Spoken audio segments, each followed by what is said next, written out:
Guys, कैसे हैं आप लोग। आई होप आप लोग मेरा वीडियो एंजॉय कर रहे हैं और आप लोगों को एग्ज़ाम में भी बहुत हेल्प कर रहा होगा। एग्ज़ाम प्रिपरेशन के लिए एक मदद के रूप में मैं ये चीज़ें बना रहा हूँ ताकि आप लोग उसे देख के और अपने जो डाउट्स हैं उसको क्लियर कर सकें। अगर आपको कोई उसमें दिक्कत आ रही होगी समझने में कोई चीज़, तो आप लोग कमेंट में ही बता सकते हैं। सो आज फिर से एक बार मैं कंटेम्प्रेरी इंडिया एंड एजुकेशन के एक क्वेश्चन जो कि बहुत इंपॉर्टेंट क्वेश्चन है, education on the concurrent list, इसको लेके आपके सामने हाजिर हूँ।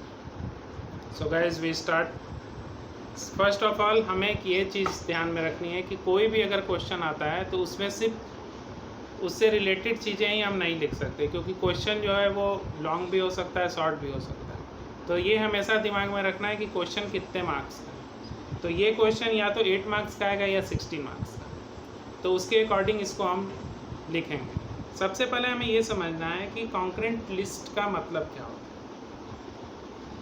तो 1976 के पहले जो एजुकेशन था, it was subject of state, मतलब ये स्टेट के हाथ में था टिल 1976। लेकिन 42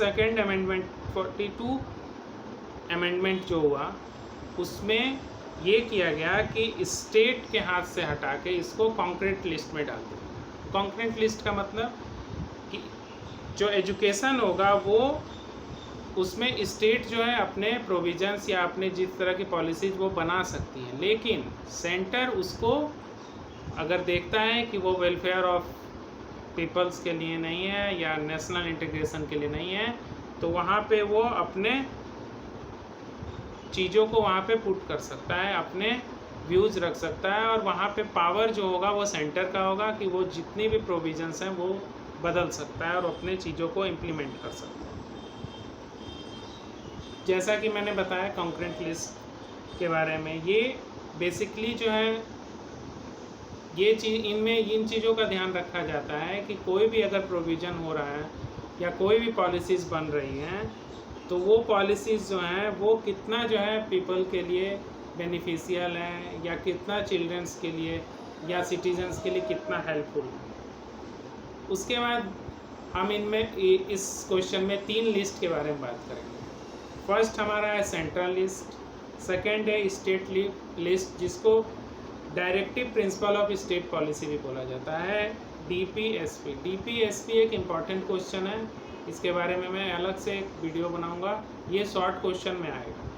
तो सबसे पहले हम सेंट्रल लिस्ट के बारे में बात करते हैं। सेंट्रल लिस्ट जो है उसमें बहुत सारी चीज़ें हैं, लेकिन चूँकि हम एजुकेशन के फील्ड में हैं तो हम एजुकेशन से रिलेटेड चीज़ों के बारे में ही हम पढ़ेंगे।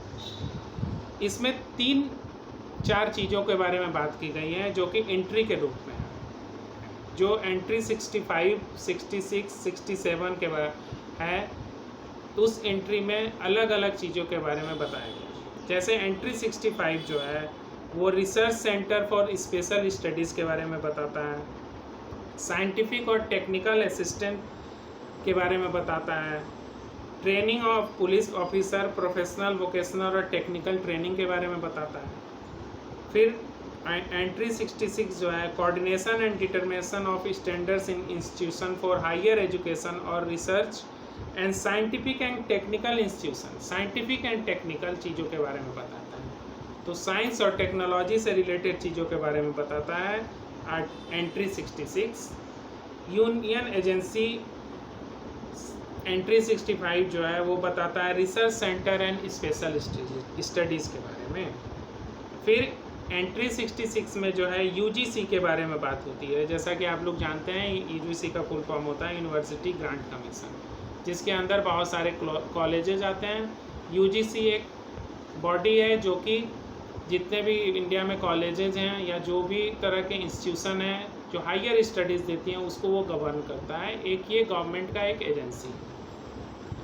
फिर आता है एंट्री 67। एंट्री 67 में जो है protection of monuments and places and object of national importance का बात आ रहा है। ये एंट्री 67 जो है आर्टिकल 49 के अंदर आता है, लेकिन इतना ज़्यादा हमें आर्टिकल्स के पीछे नहीं रहना है, क्योंकि आर्टिकल एंट्री करते करते हमारे दिमाग में बहुत चीज़ें होती हैं। तो सिंपल ये समझना है कि 3 एंट्रीज़ हैं। पहली एंट्री 65 है जो कि research centre for special studies की बात करती है। दूसरी एंट्री 66 है जो कि coordination and determination of standard in institution for higher education and research की बात करती है और यूजीसी की बात करती है। एंट्री 67 जो है वो protection of monuments and places and object of national importance, राष्ट्र की जो संपत्ति है, जो राष्ट्र के इम्पोर्टेंस के लिए उसके जो प्रोटेक्शन की बात करती है, वो एंट्री 67 है। आई होप आप लोगों को ये चीज़ें क्लियर होंगी। अगर ये दिक्कत होगा एंट्रीज़ में तो आप मुझे कमेंट्स में बताना ज़रूर, मैं फिर इस एक कोशिश करूँगा इसको एक्सप्लेन करने की।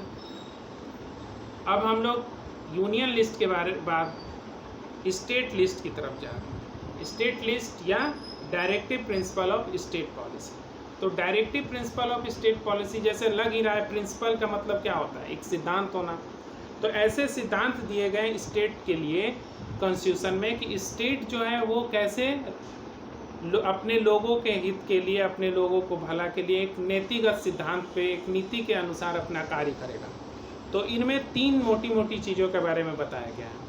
पहला राइट टू वर्क का बात किया गया, दूसरा right to free and compulsory education of children up to age 14। Age 14 इसलिए क्योंकि उसके बाद जो है बच्चा जो है क्लास 10 का एग्ज़ाम दे लेता है तो इतना काबिल हो जाता है कि वो कुछ अपना काम भी कर सके और एजुकेशन भी ले सके। फिर थर्ड पॉइंट इसमें दिया गया कि right to equal wages for equal work, मतलब अगर काम जितना काम उतना दाम, ये चीज़ों का ध्यान दिया गया कि right to an adequate livelihood के लिए आप अगर उसके काम के अनुसार उसको पैसा नहीं देंगे तो उसकी उन्नति नहीं हो सकती।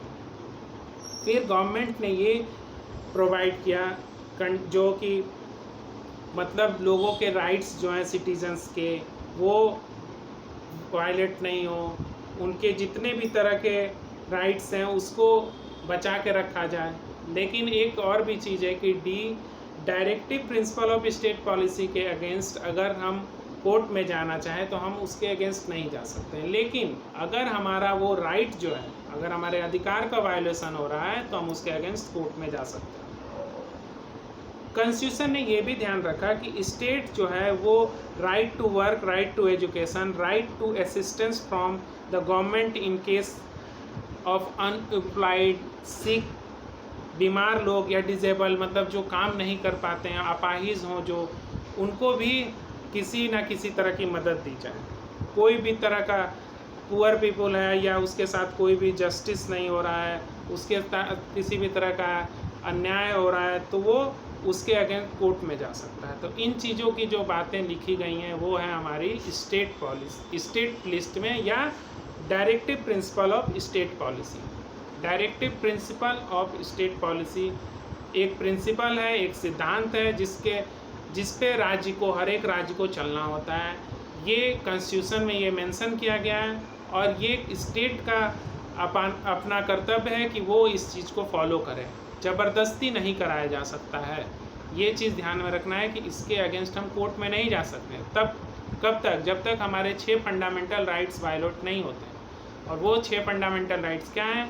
मैं एक फंडामेंटल राइट्स एंड ड्यूटीज़ का वीडियो जब बनाऊंगा तो इसके बारे में आप लोग को बताऊंगा।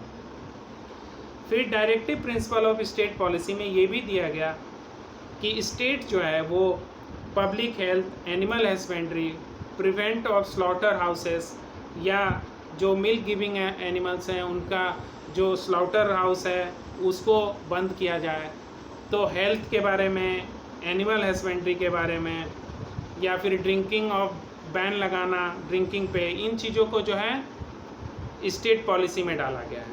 फिर और भी क्या किया गया कि जो कॉटन इंडस्ट्री है उसको प्रमोट करने के लिए, फॉरेस्ट एंड वाइल्ड लाइफ जो है उसको प्रोटेक्ट करने के लिए, प्रोटेक्शन, एंशिएंट मॉन्यूमेंट्स जो हैं उसको प्रोटेक्ट करने के लिए।